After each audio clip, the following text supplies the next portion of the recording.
even worrying about how you're going to be remembered as opposed to like just trying to win your team a championship. Like he deserves some blame there.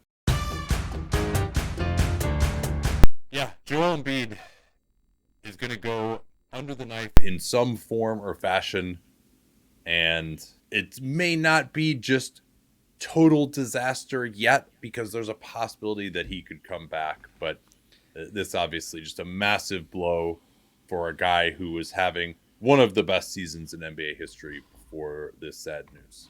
A dominant overall season for Joel Embiid, and we don't know for sure if that season is over. And for those who are less familiar with meniscus injuries, a lot of times what happens here is the surgeon goes in, sees the condition of the meniscus, I believe in this case it's the left lateral, and makes an evaluation at that juncture of what sort of procedure to do. There are less invasive ones and more invasive ones. And so once that procedure happens, I would guess it will be early this coming week, then we will get a more definitive timeline on Joel Embiid's availability moving forward and whether this is more of like I'm remembering it as like 6 to 8 week versus 4 to 6 month distinction, depending, and maybe there's some sort of middle ground, but it seems like the best case scenarios are off the board now. They may have looked at that for a couple of days.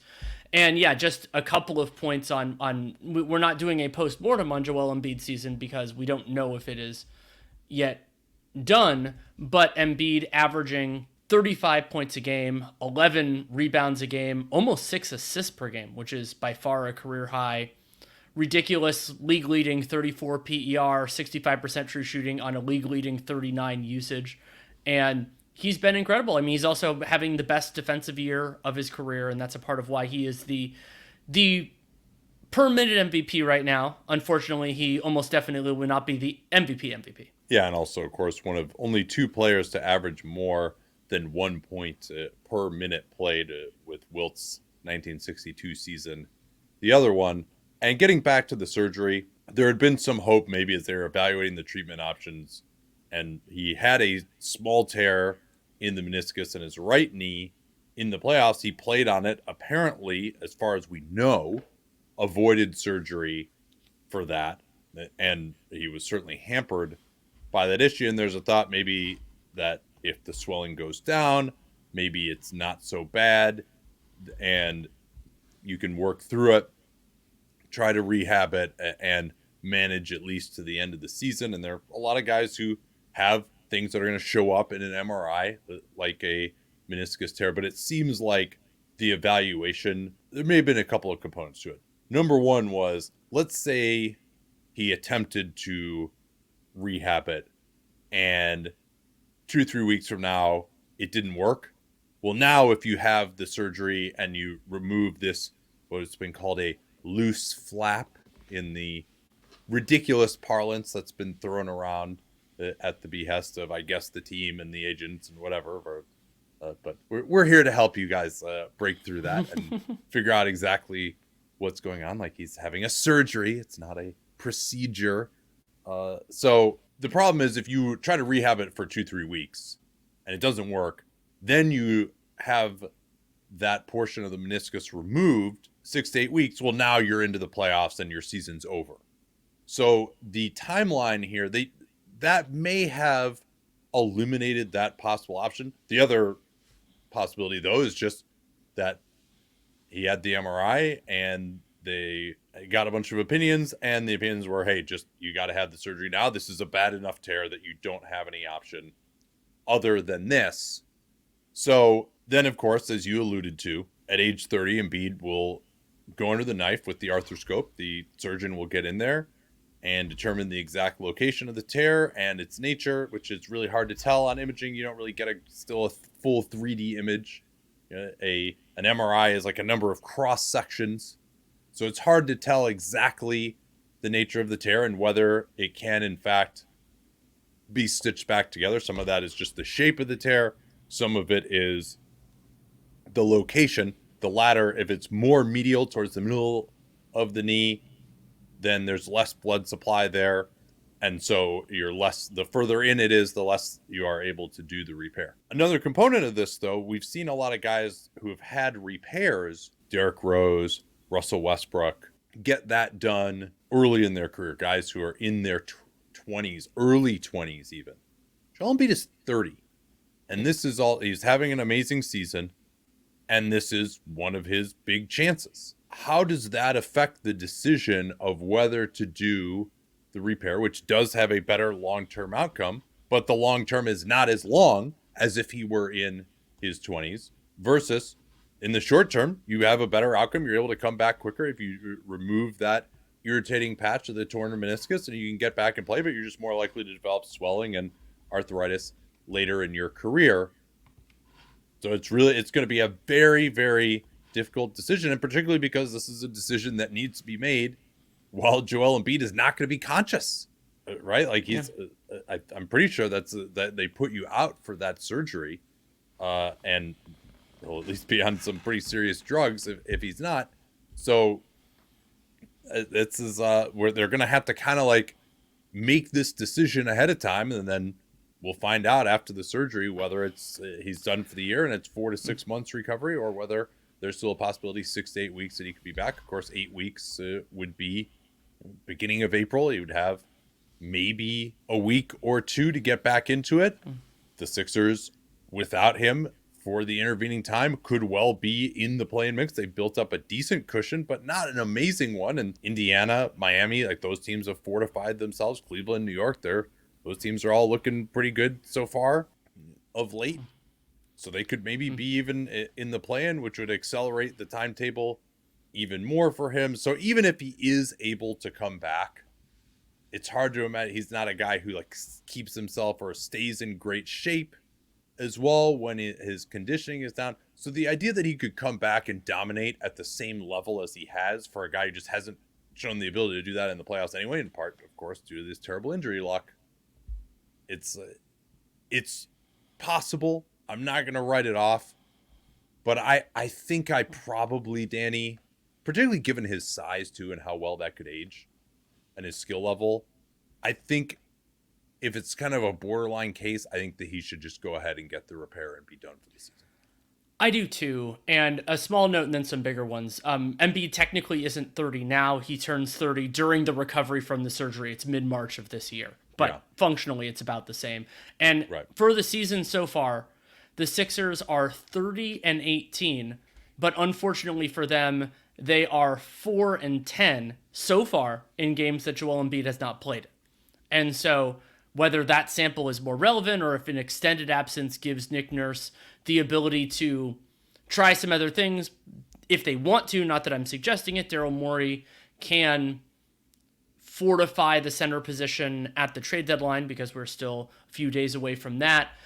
But if we're thinking about what the Sixers are now, because remember, we talked a lot before the season started about how they were shorthanded, maybe a little bit under-talented, and while they have exceeded that, a big part of why they have exceeded that prognostication is because of Joel Embiid playing at an MVP level. And so replacing him and his role within the offense is going to be very difficult. And then replacing his role within the defense might even be harder just because he's done so well this year. It's been a less sung part of his success so far. So as we're recording this, overall for the full season, the Sixers 30-18 plus 5.7 clean the glass differential. And so if they play like a below 500 team for the duration of this, whatever that duration, well, I mean, that for 35 games or so, that's going to put a lot of teams into range for you. I think that's going to put them more into the play-in mix. They've already lost some games without Embiid. And if it's just to like come in, I mean, it would be so bizarre if we ended up getting that Bucks-Sixers series that we've wanted so badly as a 7-2. Oh. I mean, now is Philly even without Embiid? Are they gonna? I mean, hopefully Embiid would be there at that point, but hopefully would they even get out of the play-in? Potentially not. Yeah, my thought was more maybe he would come back, and then at that point they can win the play-in, and then they would theoretically face, well, let's say the Bucks in the scenario. There are a lot of teams that are close there. So terrible news for the Sixers. We'll know more about the timeline for it, and. Well, this is not a little more on their performance too. I mean, so they now basically have one guy who can create. That's Tyrese Maxey. They never had a backup point guard of any note. And even some of these other guys, like Melton's still out with this back issue, and Nick Batum is not someone who can play a ton of minutes, and he's not really a creator anyway.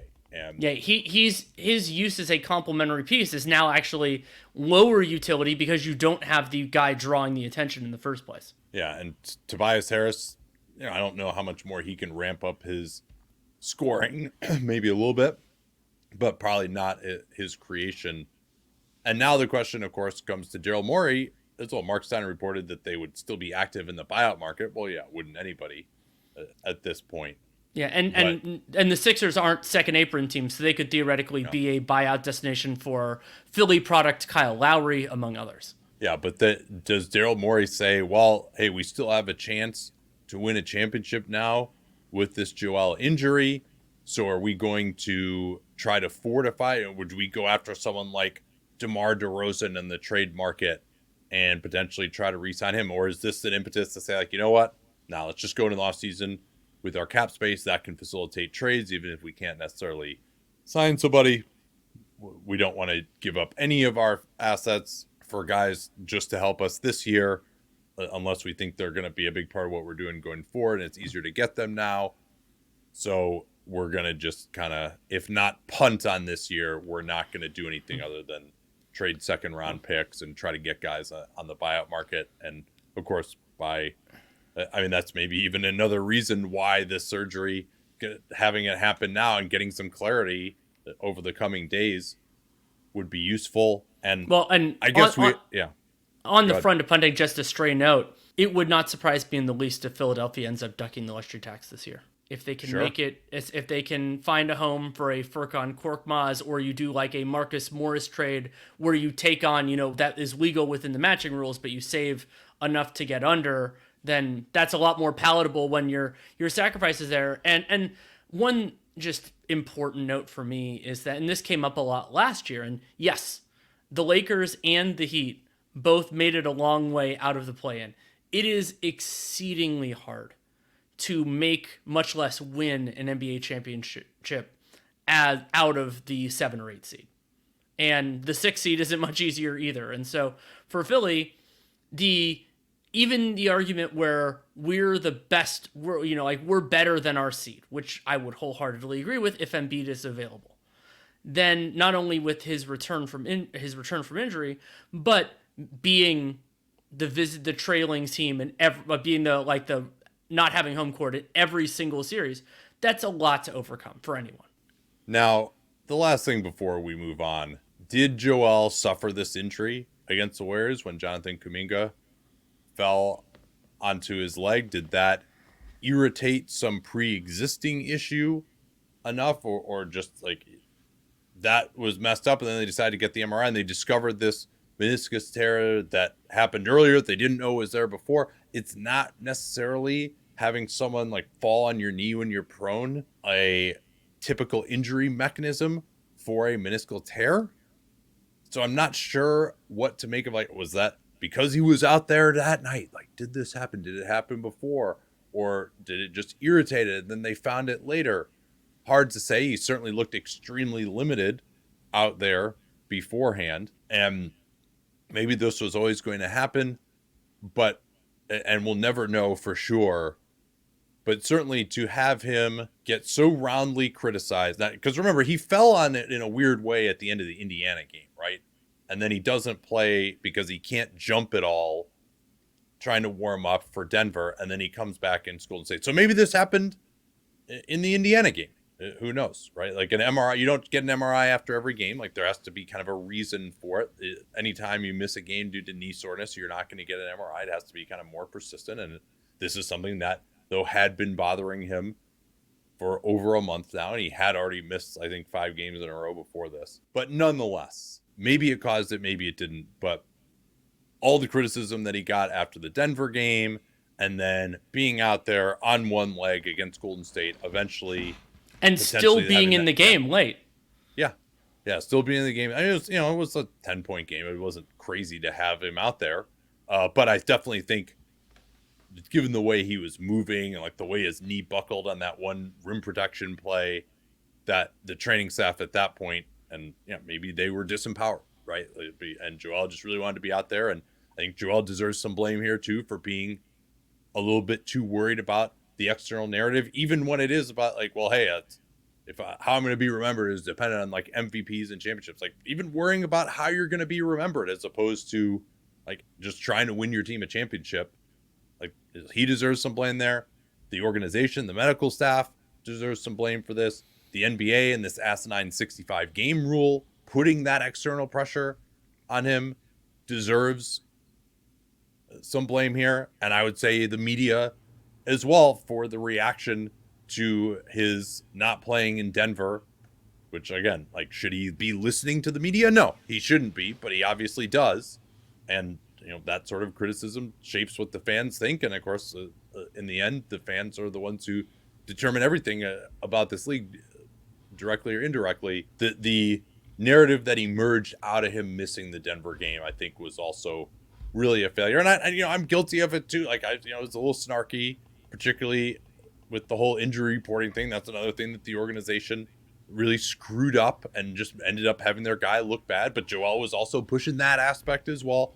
So all of these factors came together into a really toxic mix in the end. And it would appear the result is that Joel Embiid may not play again this season.